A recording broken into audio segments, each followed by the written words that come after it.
శ్రీమతే నమః.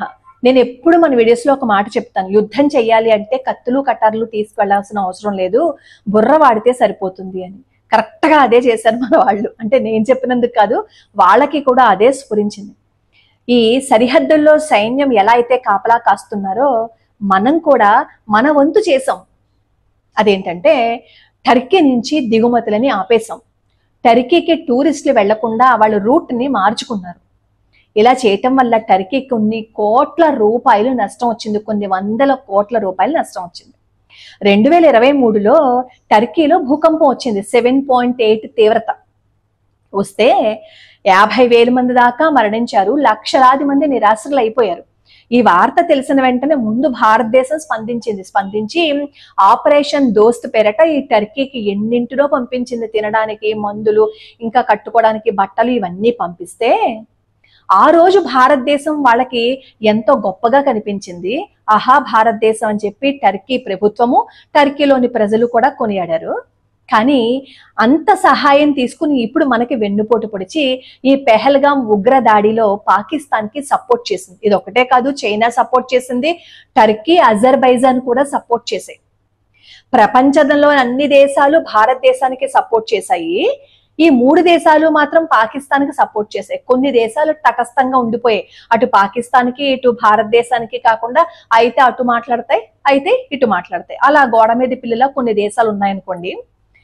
మన దగ్గర నుంచి ఇంత సహాయం పొందిన తర్వాత ఈ టర్కీ మన మీద దాడి చేయడానికి డ్రోన్లని, క్షిపణులని పంపించిందంటే ఎంత వెన్నుపోటు పొడిచింది.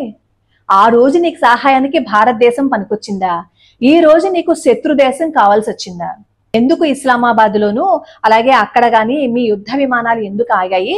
ఎందుకు యుద్ధ విమానాల్ని పంపించవలసి వచ్చింది అంటే, అబ్బెబ్బే మేమేం పంపించలేదు, ఫ్యూయల్ కోసం మాత్రమే అక్కడ ఆగాయి, మాకు వాటికి ఏం సంబంధం లేదు అంటూ అప్పుడు కూడా బొకాయించింది, ఎదురుగుండా కనిపిస్తున్నా సరే. అలాగే మన మీద ఏదైతే డ్రోన్లని, క్షిపణులను ఉపయోగించిందో అవి టర్కీలో తయారు చేసినట్లు మన గూఢచారి వ్యవస్థ రుజువులతో సహా మనకి చూపించేశారు. రుజువులతో సహా మన దగ్గర ఉన్నా సరే అబ్బెబ్బే మేమేం చేయలేదు, మేము చాలా మంచోళ్ళమని ఇంకా బుకాయిస్తూనే ఉంది. మనమేమో ఉగ్రవాదుల్ని, ఉగ్రవాద స్థావరాలని టార్గెట్ చేస్తే పాకిస్తాన్ ఏమో సామాన్యమైన ప్రజల్ని టార్గెట్ చేసింది. అది ఈ టర్కీ ఏమో ఇక్కడికి ఆయుధాలని పంపించడం వల్లే కదా. ఈ పాకిస్తాన్ ఏం చేసింది, ఆయుధాలన్నింటినీ మన మీద వేయటం మాత్రమే కాకుండా ఈ ఆయుధాలను చూసుకునే కదా ఎగిరెగిరి పడింది. ఇప్పుడు ఏం చేసింది, చతికిల పడింది. ఇప్పుడు మన వాళ్ళు ఏం చేశారు, సైనికులు ఎలా అయితే మన సరిహద్దుల్లో ఉండి దేశానికి కాపలా కాస్తూ వాళ్ళ దేశభక్తిని చాటుకుంటున్నారో మేం కూడా దేశభక్తిని చాటుకుంటామని ముఖ్యంగా ముందు పూణేలో ఉన్న ఈ యాపిల్ వ్యాపారులు వాళ్ళు ఏం చేశారు అంటే దిగుమతిని మొత్తం ఆపేశారు, మాకు అక్కర్లేదు అని. ఇప్పుడు ఈ సీజన్ లో అక్కడి నుంచి ఆపిల్స్ తో పాటు పియర్స్, ప్లమ్ ఇంకా చాలా వస్తాయి పళ్ళు. ఈ సీజనల్ ఫ్రూట్స్ ఏవైతే ఉన్నాయో ముఖ్యంగా మనం ఈ టర్కీ నుంచి ఏవైతే తెచ్చుకుంటున్నామో వాటన్నింటినీ బాయ్కాట్ తుర్కీ అని చెప్పేసి ఒక్కడు కూడా తీసుకోవడం మానేసి మిగతా దేశాల నుంచి వస్తున్న ఫ్రూట్స్ ని మనం ఇంపోర్ట్ చేసుకుంటున్నాం. అలాగే మనం కూడా ఇప్పుడు పండించేసుకుంటున్నాం కదా, కాబట్టి ఇంకో దేశం మీద మనం ఆధారపడవలసిన అవసరం లేదు. దీంతో చాలా పెద్ద దెబ్బ తగిలింది టర్కీకి. అసలే ఆర్థిక మాంద్యం, డబ్బులు లేకుండా ఏడుస్తుంది. ఇప్పుడు మూలిగే నక్క మీద తాటిపట్ట పడింది కదా, ఇంక ఇప్పుడు బాగా ఏడ్చింది అనమాట. ఇంత మాత్రంతోనేనా, ఒక దెబ్బకి 2 పిట్టలు అంటారు కదా. అజర్బైజాన్ కి, టర్కీకి ఎవరైతే మన భారతదేశం నుంచి టూరిస్టులు వెళ్తున్నారో, ముఖ్యంగా ఈ వేసవకాలంలో టర్కీకి భారతదేశం నుంచి టూరిస్టులు ఎక్కువగా వెళ్తూ ఉంటారు. మన భారతదేశం నుంచి ఎవరైతే ఈ 2 దేశాలకి వెళ్ళాలని అనుకుంటున్నారో ఆ టికెట్స్ అన్ని క్యాన్సిల్ చేసేసుకున్నారు. శత్రు దేశానికి సహాయం చేసిన దానికి మేమెందుకు వెళ్ళాలి, అక్కడికి ఎందుకు మేము వెళ్ళి చూసుకోవాలని చెప్పి వీళ్ళు ఏం చేశారు, ఈ టర్కీకి శత్రు దేశమైన గ్రీస్ కి వెళ్ళడం మొదలెట్టారు. అప్పుడు టర్కీ ఏం చేసిందంటే దానికి బాగా దెబ్బ తగిలింది అని అర్థమైంది.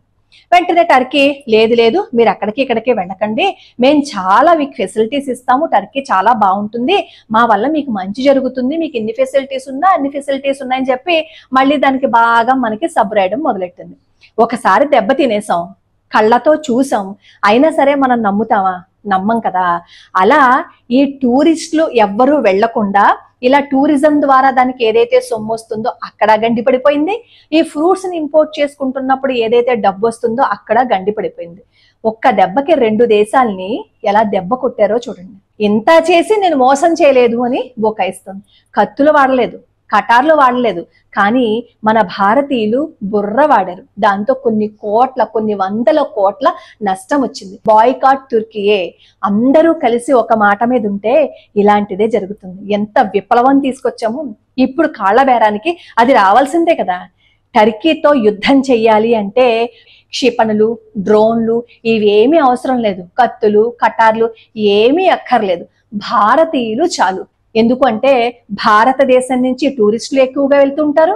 భారతదేశం నుంచి ఈ ఇంపోర్ట్స్ ద్వారాను దానికి ఎక్కువగా డబ్బులు వస్తూ ఉంటాయి. మొత్తానికి మొదలంట నరికిన చెట్టులాగా కింద పడిపోవాల్సిందే కదా.